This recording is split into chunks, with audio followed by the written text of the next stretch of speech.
আসসালামু আলাইকুম। সুমিতা কিচেনে আপনাদের সকলকে স্বাগত জানাই। আশা করি আপনারা ভালো আছেন। আলহামদুলিল্লাহ আমিও খুব ভালো আছি।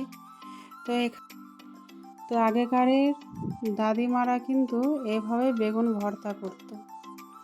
তো দেখুন আমি একটা বেগুন কেটে পরিষ্কার করে ধুয়ে নিয়েছি, শিমগুলো কেটে পরিষ্কার করে ধুয়ে নিয়েছি, টমেটো, লঙ্কা, রসুন সবগুলো ভালো করে ধুয়ে নিয়েছি। কড়াই বসিয়ে দিয়েছি, কড়াতে সরিষার তেল দিয়েছি, দিয়ে বেগুন, টমেটো, লঙ্কা, রসুন আর শিমগুলো দিয়ে দিয়েছি।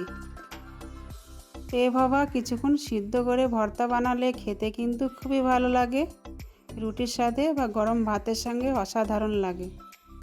দিয়ে উপর দিয়ে লবণ ছড়িয়ে দিয়েছি অল্প, আর অল্প পরিমাণে জল দিয়ে দেব।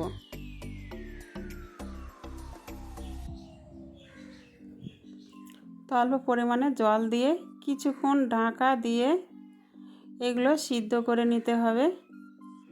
তো পুড়িয়ে ভর্তা করলেও কিন্তু খেতে খুবই ভালো লাগে, কিন্তু আজকে আমি একটু অন্য রকমভাবে করছি। তো আমি ঢাকা দিয়ে কিছুক্ষণ সিদ্ধ করে নেব। আর এদিকে আমি আটা নিয়েছি, অল্প লবণ দিয়েছি, দিয়ে অল্প জল দিয়ে একটা ডো তৈরি করে নেব। তো এভাবে মেখে আমি একটা ডো তৈরি করে নেব। তো এখানে দেখুন আমার ডো তৈরি করা নিয়ে হয়ে গেছে। তো এদিকে আমি ঢাকনা সরিয়ে দেখে নেব কত দূর হয়েছে। তো আমি ভালো করে ভিতরে নেড়ে দেব, দিয়ে উল্টিয়ে নেব। একে একে উল্টিয়ে আবারও কিছুক্ষণ ঢাকা দিয়ে সিদ্ধ করে নিতে হবে। যতক্ষণ সিদ্ধ না হবে ততক্ষণ এভাবে ঢাকা দিয়ে সিদ্ধ করে নিতে হবে। যেহেতু এগুলো বেগুন আর শিম, তো টক করে হয়ে যাবে, বেশি টাইম লাগবে না। তো এভাবে সিদ্ধ করে ভর্তা বানাবো আজকে। তো দেখুন আপনাদের একবার কাছ থেকে দেখিয়ে দিচ্ছি। তো আবারও কিছুক্ষণ ঢাকা দিয়ে রেখে দেব। এদিকে আমি ঢাকা দিয়ে রেখে দিয়েছি। তো আমি এদিকে রুটিগুলো বানিয়ে নেব একে একে। তো গমের রুটির সাথে কিন্তু বেগুন ভর্তা, শিম ভর্তা, আলু ভর্তা বা শুকটির ভর্তা খেতে কিন্তু দুর্দান্ত লাগে। আমাদের গ্রামে অঞ্চলে কিন্তু সকালে উঠে আপনার রুটি, বেগুন ভর্তা এইসবই আমরা এখানে খাই। তো দেখুন আমার এগুলো ঠান্ডা করে আমি তুলে নিয়েছি। তো সবগুলো একে একে দেখুন আমি তুলে নিয়েছি। এবার এগুলো হাতের সাহায্যে ভালোভাবে চটকে নিতে হবে। সবগুলো সিদ্ধ করা হয়ে গেছে। তো এবার আমি হাতের সাহায্যে ভালোভাবে চটকে নেব। লঙ্কাগুলো সিদ্ধ হয়ে গেছে, ভালোভাবে চটকাতে হবে।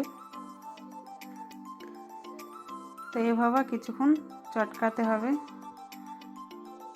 তো দেখুন আমি ভালো করে চটকিয়ে নিয়েছি। এবার সাইডে রেখে দেব। এদিকে আমি কড়াই বসিয়ে দিয়েছি, কড়াতে পরিমাণ মতন তেল দিয়েছি। তো এখানে আমি পেঁয়াজ কুচি করে রেখেছি আর ধনেপাতা কুচি করে রেখেছি। তো প্রথমে আমি পেঁয়াজগুলো দিয়ে দেব, দিয়ে কিছুক্ষণ ভেজে নেব।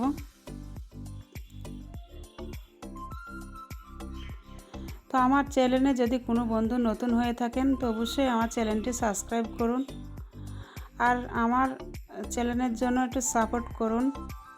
কিভাবে আমার চ্যানেল থেকে ওয়াচ টাইমগুলো কেটে যাচ্ছে আমি নিজেও বুঝতে পারছি না।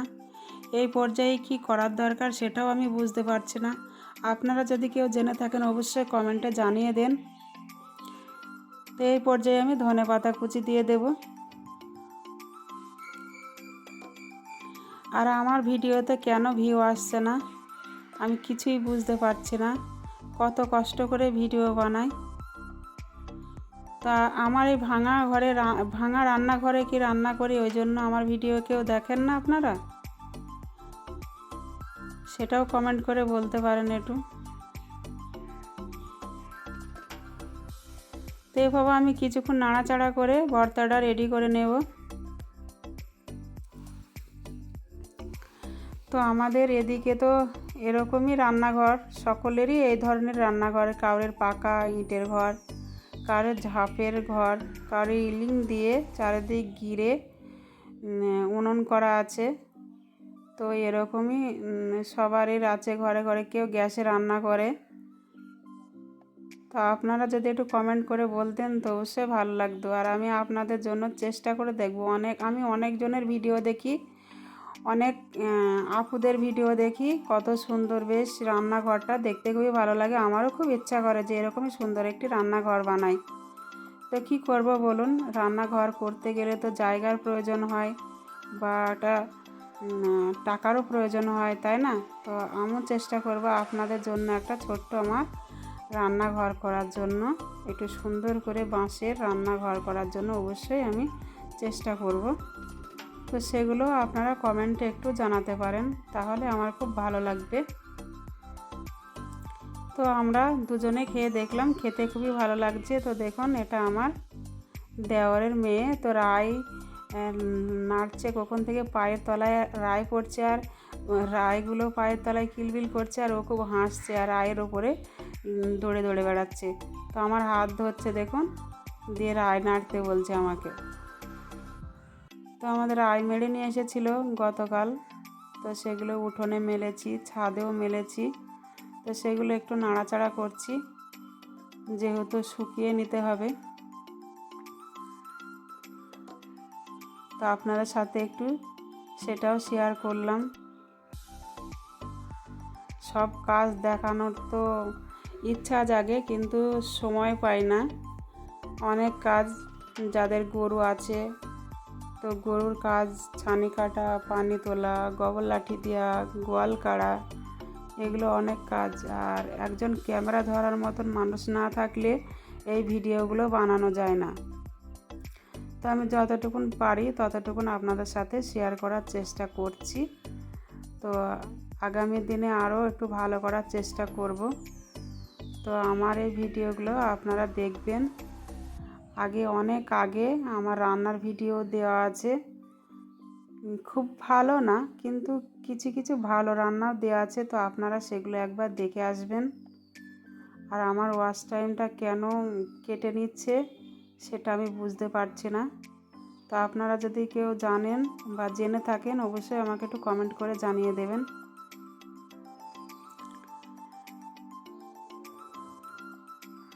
তো আমাদের হাঁস আছে, মুরগিও আছে, ছাগল ছিল কিন্তু মারা গেছে ছাগলগুলো। তো ওইদিকে দেখুন আমাদের গোয়াল ঘর আছে। তো দেখুন আমি ছাদে চলে এসেছি, ছাদের উপরেও এখানে আমি ছাদের রাইগুলো নেড়ে দেব। তো আমার এখানে কিছু সবজি গাছ লাগানো ছিল, হুনোর অত্যাচারে সবজি গাছগুলো তুলে দিতে হয়েছে। টমেটো হয়েছিল, কত সুন্দর টমেটোগুলো সব হুনোতে এসে খেয়ে নিয়েছিল। তো দেখুন এখানে আমার দেওরের মেয়ে দিদিকে রায় তুলে দিচ্ছে, আর আপনাদের দেখুন টাটা করে দিচ্ছে। তো ভালো লাগলে লাইক, কমেন্ট, শেয়ার করো, সাবস্ক্রাইব করো। সুস্থ থাকবেন, ভালো থাকবেন, খোদা হাফেজ।